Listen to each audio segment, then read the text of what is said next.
Hello साथियों, तो कैसे हैं आप सब? अच्छे तो होंगे ही। Good morning, Ram Ram. तो चलिए साथियों, आज की इस क्लास में मैं आप लोगों के लेके आया हूँ एसएससी जीडी के लिए बहुत ही इम्पोर्टेंट प्रश्न, जो कि आपके लिए बहुत ही इम्पोर्टेंट हैं। और मैं आपको ये बताने के लिए आया हूँ कि आपको हमारे चैनल पर एसएससी जीडी की क्लासेस बिल्कुल फ्री में मिल रही हैं। बिल्कुल फ्री में आपको एसएससी जीडी की तैयारी कराई जाएगी, वो भी मैथ में खुद पढ़ाऊँगा, ठीक है। जीके भी मैं पढ़ाऊँगा और आपके लिए हिंदी भी पढ़ाऊँगा। रीजनिंग के लिए मैं आपको पढ़ाएंगे कौन? आपके अमन सर। रीजनिंग आपको अमन सर पढ़ाएंगे। तो साथियों, हमारे चैनल से ऐसे ही जुड़ते रहिए और अपने साथियों को भी जोड़िए। तो चलिए साथियों, आज की क्लास हम लोग स्टार्ट करते हैं बिना किसी देरी के। साथियों, तो इसमें हमारा पहला प्रश्न क्या हो जाएगा? हमारा पहला प्रश्न क्या है? स्वतंत्रता का अधिकार भारतीय संविधान के किस अनुच्छेद में है? जो स्वतंत्रता का अधिकार है वह हमारे भारतीय संविधान के किस आर्टिकल में बताया गया है? चलिए आप मुझे ये बताइए कि मूल संविधान में फंडामेंटल राइट कितने थे? तो कितने थे? 7 फंडामेंटल राइट थे। और वर्तमान में कितने हैं? तो वर्तमान में 6 फंडामेंटल राइट हैं। अगर आपसे ये पूछा जाए कि ऐसा कौन सा फंडामेंटल राइट है जिसे हटा दिया गया, तो कौन सा है? संपत्ति के अधिकार को हटा दिया गया। संपत्ति के अधिकार को 44वां संविधान संशोधन 1978 के तहत हटाया गया। अगला हमारा क्या है साथियों? प्रश्न नंबर हमारा 2 क्या हो जाएगा? इसका आंसर क्या है? इसका आंसर क्या हो जाएगा? तो क्या आर्टिकल 19 से 22 स्वतंत्रता का अधिकार जो है वह आर्टिकल 19 से लेकर 22 आर्टिकल में लिखे गए हैं। चलिए नेक्स्ट प्रश्न हमारा क्या है? अगला प्रश्न हमारा क्या है? प्रश्न नंबर 2 हमारा क्या हो जाएगा? निम्नलिखित में से कौन राष्ट्रपति के चुनाव में हिस्सा नहीं लेते हैं? ऐसे कौन से व्यक्ति हैं जो राष्ट्रपति के चुनाव में हिस्सा नहीं लेते हैं? तो साथियों, जैसे आप ये मुझे बताइए कि जो चुने हुए लोग हैं, कहीं से भी चुन के आए, वह हिस्सा ले सकते हैं, लेकिन जो नामांकित लोग हैं या जो नॉमिनेटेड लोग हैं वह हिस्सा नहीं ले सकते हैं। तो दोनों सदनों के चुने हुए सदस्य हिस्सा लेंगे, विधानसभा के चुने हुए सदस्य हिस्सा लेंगे, दिल्ली तथा पांडिचेरी विधानसभा के चुने हुए सदस्य ये भी हिस्सा लेंगे, लेकिन विधानसभा के नामांकित किए गए सदस्य हिस्सा नहीं ले सकते हैं। आप मुझे ये बताइए कि राष्ट्रपति के चुनाव का वर्णन भारतीय संविधान के किस आर्टिकल में है? राष्ट्रपति के चुनाव का वर्णन भारतीय संविधान के किस अनुच्छेद में है? अगला हमारा क्या हो जाएगा? नेक्स्ट प्रश्न हमारा क्या हो जाएगा? क्या है हमारा प्रश्न नंबर 3? भारतीय संसद की सबसे महत्वपूर्ण विशेषता है। हमें अपने भारतीय संसद की सबसे महत्वपूर्ण विशेषता के बारे में बताना है। तो चलिए इसमें हम कुछ इंपॉर्टेंट फैक्ट देख लेते हैं। तब तक आप लोग इसका आंसर कमेंट बॉक्स में कमेंट करके बताइए जल्दी से जल्दी। क्या है? देखो, क्या ये है संसद? क्या संसद में कितने लोग होते हैं? 3 होते हैं। कौन? राज्यसभा, लोकसभा और राष्ट्रपति। ठीक है। राज्यसभा का उल्लेख किस आर्टिकल में है? तो किस में है? 80 में राज्यसभा है, 81 में लोकसभा है और 79 में संसद है। 89 में खुद संसद का उल्लेख किया गया है। लेकिन इसका आंसर क्या हो जाएगा? ये क्वेश्चन है, इसका आंसर क्या हो जाएगा? भारतीय संविधान की विशेष महत्वपूर्ण क्या है? तो क्या है? इसमें राष्ट्रपति भी शामिल है। जो हमारी संसद है इसमें राष्ट्रपति भी शामिल है। चलिए अगला हमारा क्या हो जाएगा? प्रश्न नंबर हमारा 4 क्या हो जाएगा? प्रश्न नंबर हमारा 4 क्या हो जाएगा? क्या है? लोकसभा आयोजित करने के लिए अपेक्षित गणपूर्ति कोरम क्या है? गणपूर्ति कोरम के बारे में पूछ रहा है कि कोरम कितना होना चाहिए ताकि लोकसभा आयोजित की जा सके।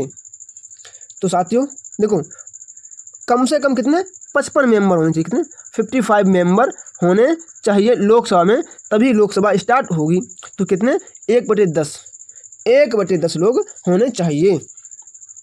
साथियों ऐसे ही अगर आपने अभी तक इस क्लास को शेयर नहीं किया है तो अपने दोस्तों के पास जल्दी से जल्दी शेयर कर दीजिए। और साथियों मैं आपसे यही बोलूँगा कि अगर आपने अभी तक मेरे चैनल को सब्सक्राइब नहीं किया है तो जल्दी से जल्दी हमारे चैनल को सब्सक्राइब करें, ताकि आप ये सभी इंपॉर्टेंट प्रश्न करना सीख लें। और आप लोग डेली 8 बजे डेली 8 बजे आ जाया कीजिए, क्योंकि ये क्लास आपकी डेली 8 बजे चलती है। क्या है हमारा प्रश्न नंबर 5, निम्नलिखित में से किस मुगल शासक ने संगीत और नृत्य पर प्रतिबंध लगाया था?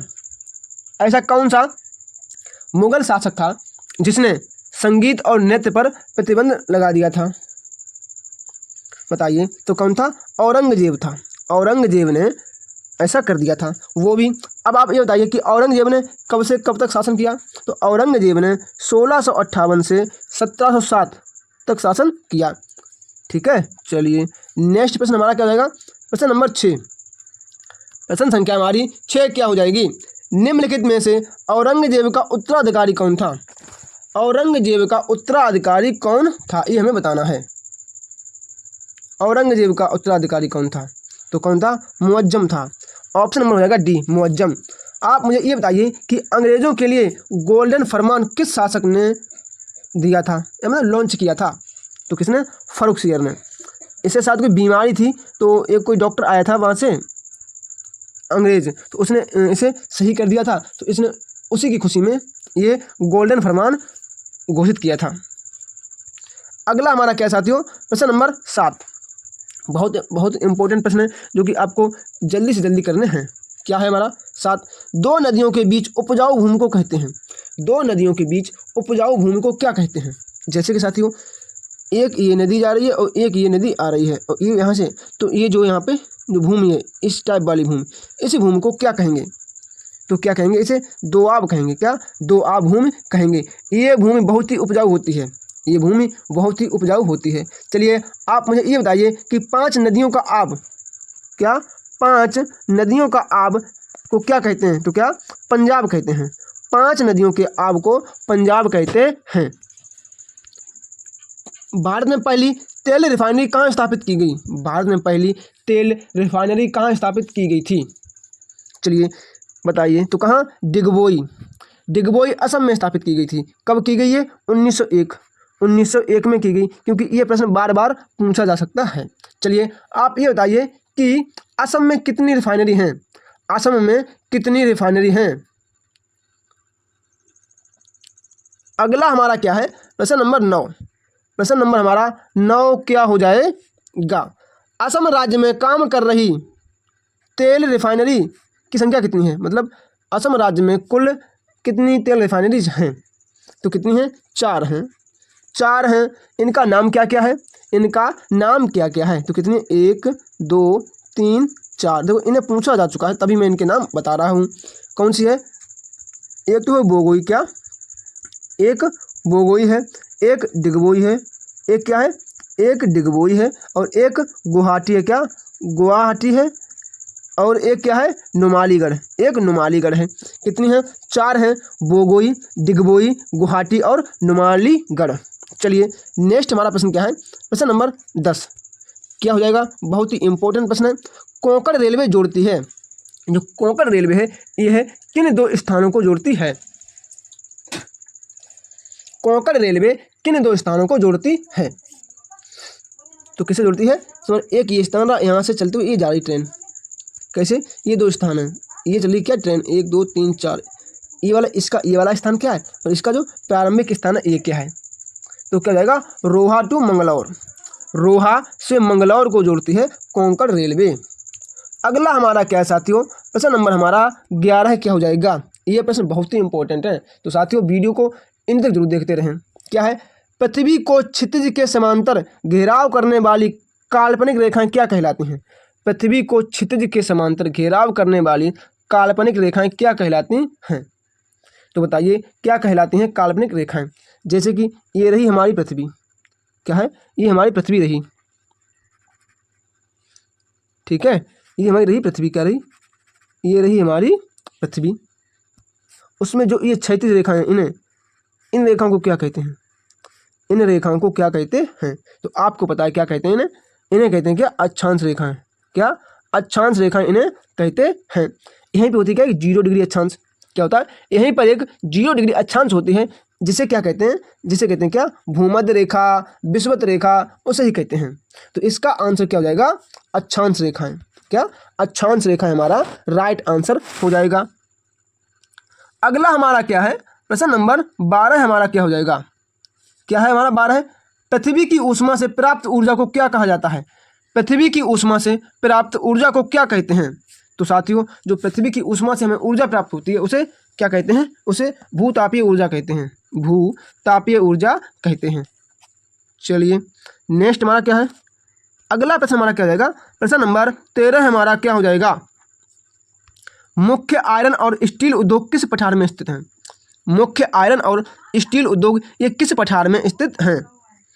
तो किस पठार में स्थित हैं? छोटा नागपुर के पठार में। कहाँ? छोटा नागपुर के पठार में स्थित हैं। आप मुझे ये बताइए कि लोहे का शुद्धतम रूप कौन सा होता है? लोहे का शुद्धतम रूप बताइए। तो क्या होता है? पिटवा लोहा। जो पिटवा लोहा होता है ये लोहे का सबसे शुद्धतम रूप होता है। नेक्स्ट हमारा क्या है? नेक्स्ट प्रश्न हमारा क्या हो जाएगा? अगला प्रश्न क्या है? प्रश्न नंबर 14 हमारा क्या हो जाएगा?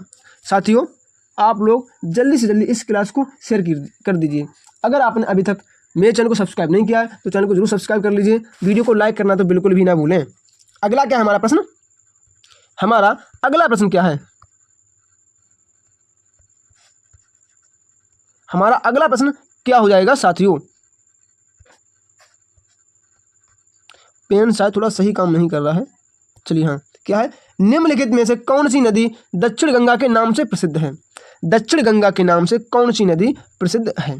तो देखो साथियों, वैसे तो दो नदियां प्रसिद्ध हैं। कौन सी? एक कावेरी है। कौन सी? एक कावेरी और गोदावरी। अगर आपको कावेरी और गोदावरी दोनों मिल जाए ऑप्शन में, बाय चांस अगर आपको कावेरी और गोदावरी दोनों मिल जाएं तो आपको फर्स्ट ऑप्शन लगाना है, क्या? कावेरी। अगर आपको कावेरी नहीं मिलती है तब आप गोदावरी लगा सकते हैं। तो यहाँ पर गोदावरी है, यहाँ पर कावेरी नहीं है, तो हम गोदावरी को ऑप्शन सही मान लेंगे। और क्या है? गोदावरी को वृद्ध गंगा कहते हैं। क्या? गोदावरी को वृद्ध गंगा भी कहते हैं। चलिए हमारा नेक्स्ट प्रश्न क्या है? 15 प्रश्न नंबर हमारा क्या हो जाएगा? क्या है? निम्नलिखित में से कौन सी नदी अपना रास्ता बदलने के लिए प्रसिद्ध है? इनमें से ऐसी कौन सी नदी है जो कि अपना रास्ता बदल देती है? जैसे ये ऐसी नदी चल रही है, उसके फिर ऐसी चल रही थी ऐसी। अब जो यहाँ पर ये लोग रहते हैं, ये वाले लोग जो रहते हैं, ये तो बेचारे बर्बाद हो जाते हैं क्योंकि इनके यहाँ आ जाती है बाढ़, तो ये लोग तो बेचारे इधर उधर भागते हैं। तो कौन सी है? कोसी नदी है। कौन सी? कोसी नदी हमारा राइट आंसर हो जाएगा। चलिए आप ये बताइए कि बंगाल का शोक किस नदी को कहते हैं? बंगाल का शोक किस नदी को कहते हैं? तो किसे? दामोदर नदी को। दामोदर नदी को बंगाल का शोक कहते हैं और कोसी नदी को बिहार का शोक कहते हैं। बिहार का शोक कोसी नदी को कहते हैं। चलिए नेक्स्ट हमारा प्रश्न क्या है? प्रश्न नंबर 16 हमारा क्या हो जाएगा? साथियों, इस क्लास को जल्दी से जल्दी अपने दोस्तों के पास शेयर कर दीजिए। क्या है? निम्नलिखित में से कौन सा भारत का सबसे बड़ा बांध है? भारत का सबसे बड़ा बांध कौन सा है? तो बताइए, जल्दी जल्दी कमेंट करिए कि भारत का सबसे बड़ा बांध का नाम क्या है। तो इसका आंसर क्या हो जाएगा? टिहरी बांध। कौन सा? टिहरी बांध हमारा राइट आंसर हो जाएगा। ये कहाँ है? तो ये उत्तराखंड में है। कहाँ? ये उत्तराखंड में है। किस नदी पर है? किस नदी पर है बताइए? तो किस पर है? भागीरथी नदी पर ये स्थित है। अगर मैं आपसे ये पूछूं कि जबलपुर किस नदी के किनारे स्थित है? जबलपुर किस नदी के किनारे स्थित है? जल्दी जल्दी कमेंट बॉक्स में आंसर कीजिए कि जबलपुर किस नदी के किनारे स्थित है। इसी टाइप के प्रश्न आपके एसएससी जीडी में पूछे जाते हैं। अगला क्या है हमारा? प्रश्न नंबर 17 हमारा क्या हो जाएगा? क्या है? निम्नलिखित में से भारत में छल तट को प्रवाहित करने वाली प्रमुख नदियां कौन सी हैं?